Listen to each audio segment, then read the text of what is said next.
So dediretsuhin na kita. Yung SunWest Incorporated, they were given 10 billion pesos. Ang founder nun, si ZALDYCO. Bakit di sila ang ipatawag? Parang naglolokohan tayong lahat. Pinapagalitan nyo yung DPWH, pero yung totoo, the corruption starts with Congress. So will you call them? Well, ang trigger po for the Tri-Committee to invite anyone, including legislators, including... No, will you call ZALDYCO? That's a direct question. I think Congressman ZALDYCO has already divested himself from SunWest. I mean, Representative RlDON, you and I know, divesting means nothing. You know that. Matanda na tayo. Alam natin yun. Bicol Saro Party List Representative Terry RlDON. Representative RlDON, good morning to you. Good morning, Karen. Thank you for having me. All right. Now, do you believe that the House actually still has the credibility to investigate the corruption with flood control projects? Well, I think the commitment of the House of Representatives is basically to implement the presidential pronouncement to look into flood control projects. So as a result of the briefings, the House will be forming a tri-committee with the Public Accounts Committee, Public Works Committee, and the Good Government Committee to look into all the infrastructure and flood control projects that are deemed anomalous, substandard, ghost, and incomplete projects by the DPWH. All right, but then would you actually have the courage, for example? I mean, I saw that hearing and actually barraging the DPWH, the agencies, they're not the prime. They're not the masterminds of the corruption here, right? You've seen how the budget is made, kung saan sinisingit, ginagamit ang flood control. The president comes out with a list, so dediretsuhin na kita. Yung SunWest Incorporated had 79 projects na flood control. They were given 10 billion pesos. Ang founder nun, si ZALDYCO. Ang High Tone, 61 projects. 4.8 billion pesos. This is on record. Bakit di sila ang ipatawag? Parang naglolokohan tayong lahat. Pinapagalitan nyo yung DPWH, pero yung totoo, the corruption starts with Congress owning contractual companies, these construction companies, and getting alleged kickbacks. So will you call them? Well, ang trigger po for the Tri-Committee to invite anyone, including legislators, including... No, will you call ZALDYCO? That's a direct question. Yes, if he is named as a part of anomalous deals, then he will be asked... No, he is a founder of, he is a part owner, SunWest and High Tone. Records show it. So will they be called? And yes, you will call them? Yes, if they are named as part of anomalous transactions relating to infrastructure and flood control projects, then they will be asked to sit before the Tri-Committee and explain themselves. But again, to be very clear, I've seen all of the other documents. I think Congressman ZALDYCO has already divested himself from SunWest. I mean, Representative RlDON, you and I know that everybody divests themselves, but that is just a matter of record. Divesting means nothing. You know that. Matanda na tayo. Alam natin yun. Well, but again, to be very clear, this divestment is the particular requirement under the law, no? So, ibig sabihin, if he is actually, again, the trigger for the investigation, whoever it is, whether a legislator, contractor, high government official, if they are named in an anomalous deal, they will be asked to sit before Congress and explain themselves. Okay, because to focus on the contractors themselves would be, I would have to say, half the justice done. Because ang contractor, hindi naman lalakas ang loob ng contractor kung walang backer yan na congressman. Alam mo naman yun. Sino namang contractor gagawa ng substandard na trabaho kung hindi siya hiningan? Diba? Kinailangan na niyang magbayad in advance. So now, the contractor has no choice. Well, again, these are assumptions that you are making at this point, Karen. No? We would want to be able to see it on a fact-to-fact basis, on a case-to-case basis. Ito po actual anomalies that are being seen with the flood control project. And again, in the hearing in the briefing yesterday, the DPWH actually said that to date, the 15 contractors named by the president, they have not seen yet, as of yet, anomalies relating to substandard projects, anomalies relating to... Then why do the investigation at all? Why waste the people's money and do it if you are not out for blood? It seems to me that, you're telling me walang problema, ba't ka pa mag-iimbestiga? And kailangan ho natin to do a step by step. This is not a witch hunt, Karen.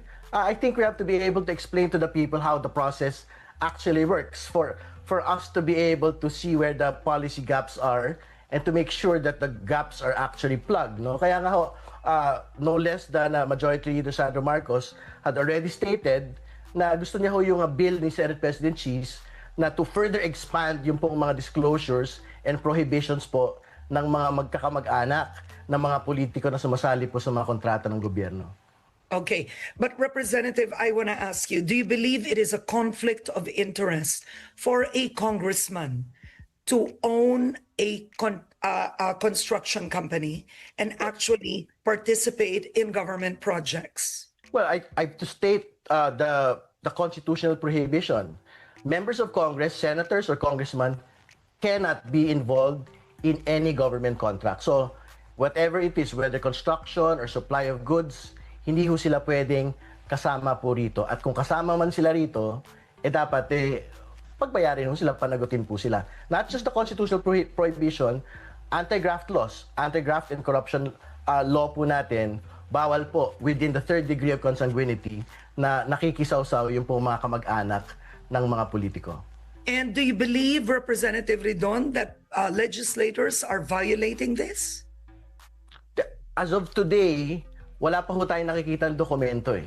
We are leading an investigation, so we will have to be able to rely on the documents and the facts that are being presented to us as we go along the investigation. Pero I'm quite certain, we had seen it already in the PDAF scam.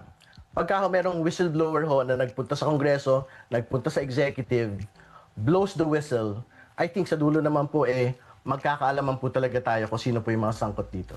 Okay, so Representative, I know that the budget has now, Malacanang has already submitted the 2026 budget. So I want to show you the 2025 budget that Representative Toby Tiangco showed on Head Start. If we can show it, I want to ask you how you believe this happened, right? So what we're showing you right now is a district in Mindoro wherein the NEP had 2.5 billion pesos first for DPWH flood control, or I guess that's a total DPWH infra for a district in Mindoro. The next is 1.5 billion. Tapos nung lumabas sa GAA, naging 20.9 billion sa Mindoro, yung isa 20.7. Ang tanungan ng ilan, nagtatayo ba ng skyway doon? So do you see it now?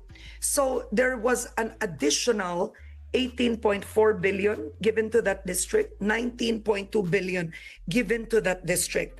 Representative RlDON, how does this happen in the lower house? Well, again, it's not just the lower house who is on trial here, no? What is on trial here would be what Congressman Tiangco mentioned as the small committee and what everyone is looking at as the bicameral conference committee, because this is where all the congressional insertions made by congressmen and senators are, no? So he might be correct that there were congressional initiatives implemented during the small committee on that particular Mindoro district, but it was taken out during the bicameral conference committee. But to be very clear, that is part of the entire budget process. But this was added. This was added. Yes.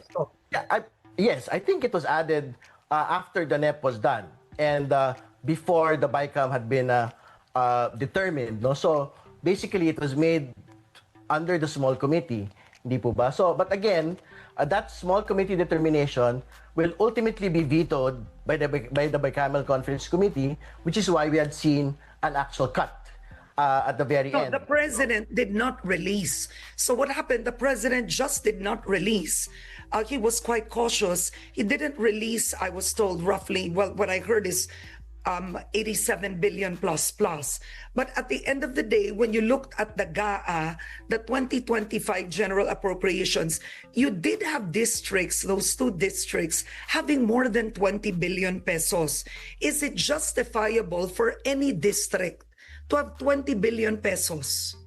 I think any district that is provided funding for infrastructure, for social services, or whatever else, no, beyond what has been granted by the National Expenditure Program given by the President, I think is simply an implementation of the power of the purse of Congress in the Senate. No? So, ibig sabihin, like what Senator Ejercito earlier mentioned, there is actually nothing inherently wrong with congressional initiatives for as long as these projects actually actually benefit their particular constituency. No? So I think that's what happened here.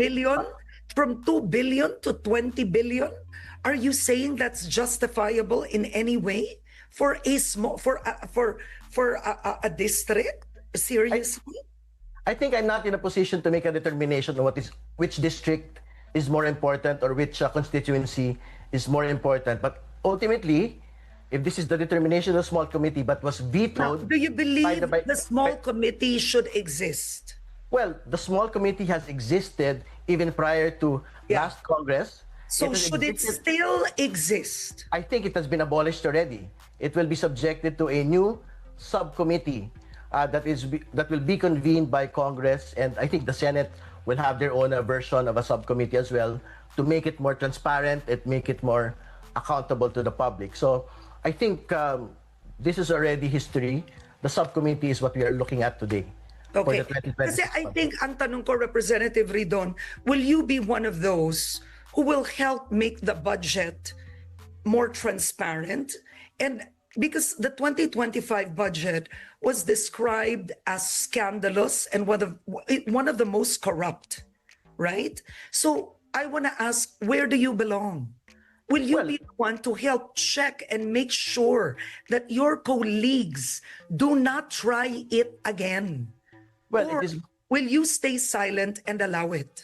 Well, it is my commitment as chairperson of the Public Accounts Committee and as part of the minority to actually make sure that the budget is accountable to the nation, that the budget will be transparent. No? So, again, the subcommittee is one of the reforms that they want to undertake, and civil society participation, I think, even at that level, is being assured by the current House leadership. So, I think it is something that we would want to be able to undertake in the next couple of weeks as we go through the budget. All right, that's good to know. And I'm curious, did you vote for a speaker this time? No, I abstained, which is why I'm in the minority. And does that affect you? I think you're 35 all in all. Is that correct? Are you 37? No, I'm 39 now. No, I meant the minority. How many are you in the minority? Sorry. Yes, I think you're 35 or 37. I forget, I think around 30. Okay. And how does this affect all of you? You know, frankly speaking. I don't think there's no practical effect relating to us being in the minority, but except in terms of votes. No? But obviously, the minority will still articulate what it needs to articulate. The Makabayan bloc is there. The Akbayan bloc is also there. And former Senator De Lima is there.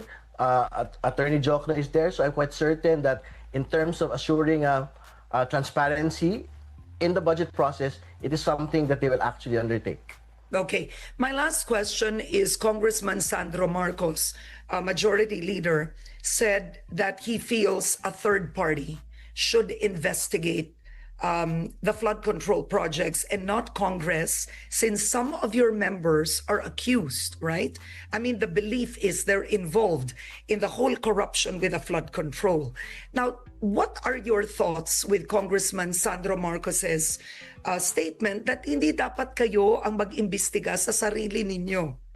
Well, I think if legislators are actually named in anomalous contracts, it is something that he is correct, that it is something that a third-party probe should undertake. But not all of the anomalous contracts are involving legislators anyway. So I think the Tri-Committee should still have jurisdiction and oversight over these types of anomalous contracts. Okay. And Representative, my last question, what will you change if you were to change something in the way flood control projects are implemented? How would you change it to make sure that legislators, mayors, etc., politicians don't take advantage of the funding that is in flood control? What would you do? Well, I think the most important reform in flood control would be to make sure that there are actual studies, even prior to implementation, irrespective of whether it is NEP originated or irrespective whether it is congressional initiative originated. I think that is where allegations of substandard quality, in delays and incomplete projects actually arise, no?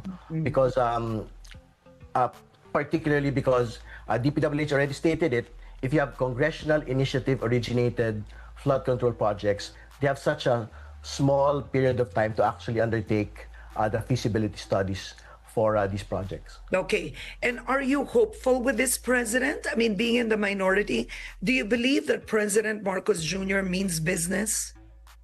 Well, I think it's a real commitment because he already stated that talagang pagka ho nagkatampuhan dito, wala na siyang magagawa, no? And I'm quite certain that the 15 contractors are actually supporters of the president. So if they're in fact found to have been participating in anomalous projects, I think he is dead serious about holding them accountable however way it will be, whether through criminal charges, blacklisting, or administrative charges. On that note, I want to thank you for joining me today, Chairman of Public Accounts, Bicol Saro Party List Representative Terry RlDON. Thank you, sir. Thank you, Karen. Good morning.